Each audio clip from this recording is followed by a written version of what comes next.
name is Vanessa, and I work as a health educator for a nonprofit organization in North Carolina. I came here to Peru with my partner Alex. My name's Alex, and originally I am from Caracas, Venezuela.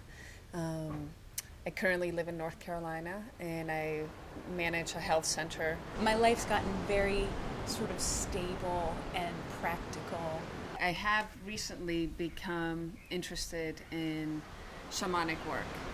Technically, this is our vacation. It would be wonderful to come to Peru and have an experience with a shaman. And participate in the ceremonies of ayahuasca and San Pedro. What I was looking for was two specific things. One was I wanted a cleansing.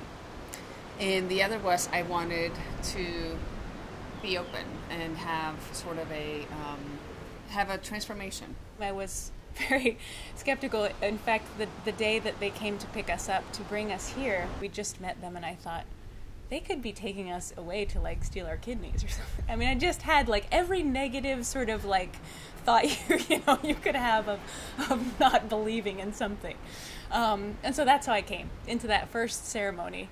The ayahuasca it completely melted all of that away. I basically began to experience the cleansing and purging that I wanted, and I literally felt like I was a baby in soiled diapers to then having changed and washed and just sitting with the stick and feeling like a very ancient person. This is an interesting vacation. I mean, it's not pleasant to necessarily go through that purging, although it's rewarding after the fact. It's a lot of work, this healing process. Everything was like so beautiful, just so radiant and beautiful. I saw the fabric of being. I actually got to see it, the interconnectedness of everything. There's things that we carry around with us that we may not be aware of. Coming out of the whole ayahuasca experience, I just felt completely reborn. Yes, everything is... The second time I was given the San Pedro. And wow, San Pedro. Profound, incredibly rewarding. I'm so thankful for it, but not something light.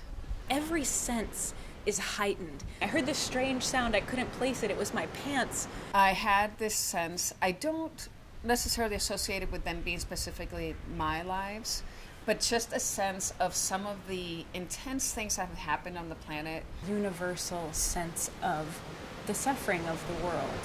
Nagasaki, and the sensation of being blown into smithereens. This weariness of all people throughout all time. The sensation of like this incredible pain in my heart, like the Grand Canyon of pain. It brought up some of my fears. There could be scorpions out here, you know? When I had my eyes closed, it was just like 1,000 shooting stars were just shooting out of the top of my head. And I would open my eyes and see shooting stars. I'd see the blanket and I thought, I better really shake it out, make sure there's no scorpions on it. I had a sense of 4 golden sentries, very tall, maybe like 8 feet tall. So I kind of laughed about that, thinking, I'm concerned about there might be a scorpion, and yet it's like I just ate like 100 scorpions, right? And then becoming just like the Transformer movies, like my body like going, like just changing into a very different body. Seeing the humor in everything, like seeing the irony, that life is very simple. We make it very complex a lot of times. This is cool. I was like, okay. The pain and then the healing part and reconstructing. After having gone through that portion, I was hesitant to look at my watch, but I couldn't help myself when I looked and it was 8 o'clock at night, and I was like, oh my God, I felt like it was almost dawn. I just laid there for a very long time, and then eventually Vanessa came over and I said, do you want to just lay with me for a little bit? So we laid in the hammock together. Slowly but surely, it was kind of like our energies did start to sort of do this like coming together thing. That whole blown into smithereens things were coming back together. And this is dorky, but this song came into my head, Reunited, because it feels so good. Eventually, the sun finally came up, and it was really lovely. Vanessa and I were both lounge chairs close to each other, and we saw 2 hummingbirds flittering and playing together, and then we saw 2 little yellow birds flittering and playing together, and 2 other birds that I don't know what they're called, but they're white. For a few years now, I feel like I've been getting closer and closer to getting back home. And in the last couple of years especially, I've been feeling like I'm so close. There's my door, there's the walkway. And I arrived. I sat in my living room during the San Pedro experience and drank a cup of tea. And I was like, I'm home. I finally arrived.